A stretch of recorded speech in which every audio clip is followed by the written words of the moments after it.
लगेच शेणल्या आसतली आमी तुमी कोण शेणना. यादी कितल्योश्योच आसात, प्रतिक्रिया कितल्योश्योच आसा, अभिव्यक्ती कितलीशी आसा. मागता दौलत बाब हवालदार हांचे कडेन तुम्ही तुमची अभिव्यक्ती हांगा उक्तावची. नमस्कार. व्यासपीठावर उपस्थित असलेले ज्ञानपीठकार, आमचे इष्ट बाई मावजर, धर्मानंद नंदकुमार पानिग्रे, आमचे सगळे इष्ट राजे Pawar, Deepa Murkunde. I know slightly we are stretched and the group from Madgaon also is here.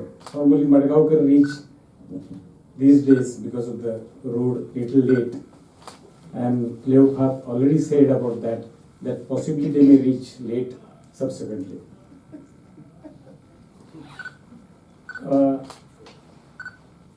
Before liberation of Goa, in the first half of 20th century, there were 4 important poets in Portugal. One was Alvaro Campos, Alberto Cairo, Ricardo Reis, and Fernando Pessoa. Pessoa died somewhere in the mid of the century. After 10 years after his death, they found a big wooden trunk in his house. Dharmanand also has a wooden trunk in his house because whatever he has published is a subset of what he has written. He has written so many things. And then those researchers, they found that there was only one poet in Portugal before 61, and that was Fernando Pessoa, and he was writing under different names. And they also found his very important diary, that was a book of disquiet.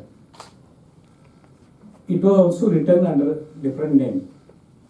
Mr. Soares, Fernando Soares, his name. The issue here is, in the act of writing, unconsciously, many times unconsciously, one becomes somebody else. And what I feel, Dharmanand has become somebody else. He is somebody else from, say, Pali Hill, Mumbai. He is somebody else from Shantines, Ranji. He is somebody else from a Kalangut with a canvas and brush in his hand. I leave it to your imagination. The second issue for me was, as it was also Panigri said, that Dharmanand is a filmmaker. And yes, that filmmaking has an effect on his writing of his poetry. But filmmaking is different and poetry is different. Filmmaking, you need several things together. There is a chaos, there is an impurity. You need locations, you need actors, you need script, you need dialogues, you need a lot of technical things also, camera, editing, and most of all, you need money, because film is no longer an art, it's an industry. And the director, the filmmaker, has to create an order out of this chaos. But ultimately, when somebody is writing a poem, even a filmmaker is writing a poem, he starts with the purity of a blank paper. What a poet needs? He needs a paper and a pen. That's pure thing. I mean, that's also true for a painting, that's also true for a music. If you read Dharmanand's poets, reread, see it again, you will find those are visuals like a film. There is a sound like a music. There is also a beauty and colors like a painting. Dharmanand continuously has been painting in his poems without a brush or without a paint. He's showing us the visual world around us in a different photographic angles. Somebody said the wide angle, the close angle, all those angles, but without a camera. There's also music in his poems without actually musical instruments being played. Most of the good writers and even the good filmmakers over a time, they moderately invent a style. a language of their own. I feel that this is the third poetry collection by Dharmanand, and this collection somehow, I have not read first two, but what I find is Dharmanand has been successful in inventing his own style and language. And that is, I consider, one of the greatest achievement as a poet, as a filmmaker.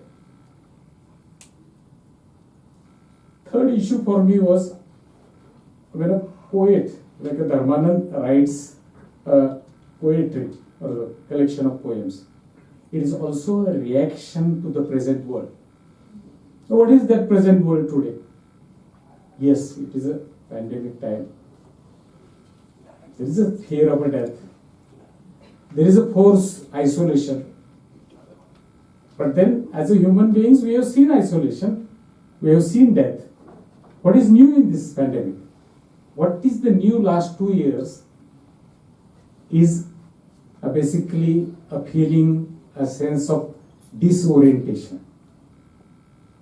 Increasingly, whatever we hear and whatever we read is factually incorrect. And still, most of our friends and most of the majority of the people, they keep on believing in that falsehood, those hard truths, those lies.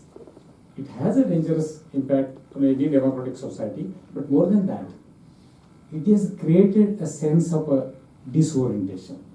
And this was a time of a disorientation where you need somebody from a Shantiness who can orient us, who can guide us, at least show us a compass, a direction.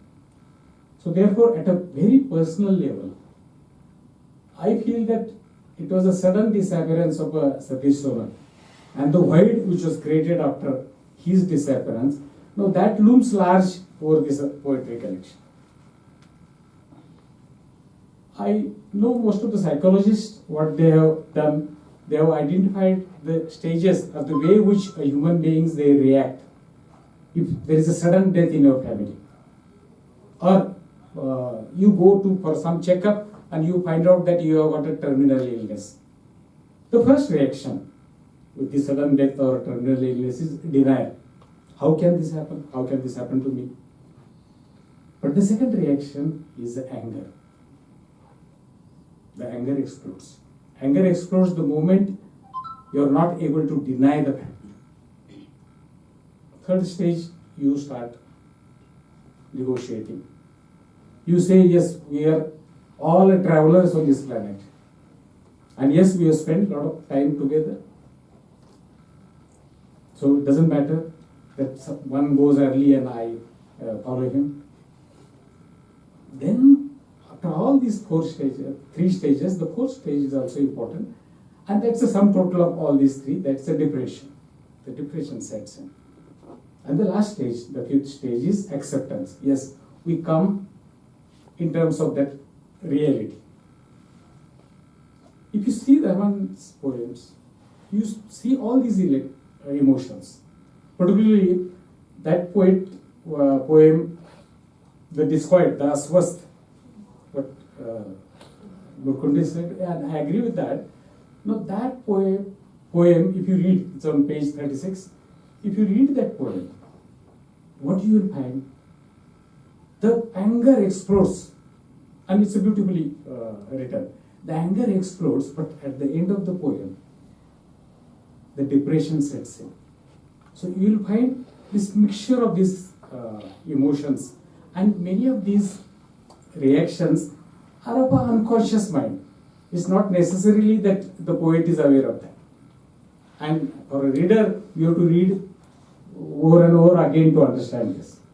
I can sum up, I don't want to take much time, I can sum up the mood of the poet in writing this poem. Now that's basically of a disquiet mind. The mood of a disquiet mind, but there is a dilemma. And that dilemma in a simple words is how to go on living when your spirit is broken. Now that you see in many of the poems. How to go on.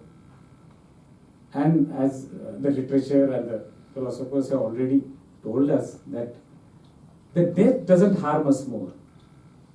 It is the living, it's a beloved living which harms us more, particularly when our spirit is broken. That we have seen, because we have seen several deaths last 2 years. And we have seen how it affects us. Lastly, I have seen Dharman personally, the way he was intensely involved in writing these poems. He was intensely involved telling these poems to his friends, the friends of Satish Sona. I have seen how the book came out beautifully, about Dinesh Manerkar, the printer, the layout designer, and then it's very rare to have a hardcover beautiful book for poetry, because the place for poetry is shrinking in bookshops. Even people rarely take a book of collection of a poem and completely read it. In spite of that, that is my personal opinion. Again, Dinesh Manerkar has done a beautiful job, and he, as he announced, he has a vision. He said he will concentrate on the translations in Konkani to other languages. Now that's one of the very important vision he has, and good thing that he is doing. After seeing all these things, particularly his involvement in writing the poetry, having this program, calling the friends of Satish Sonak after the end of this third wave, I feel that the soul of Satish Sonak may have found a release. Thank you.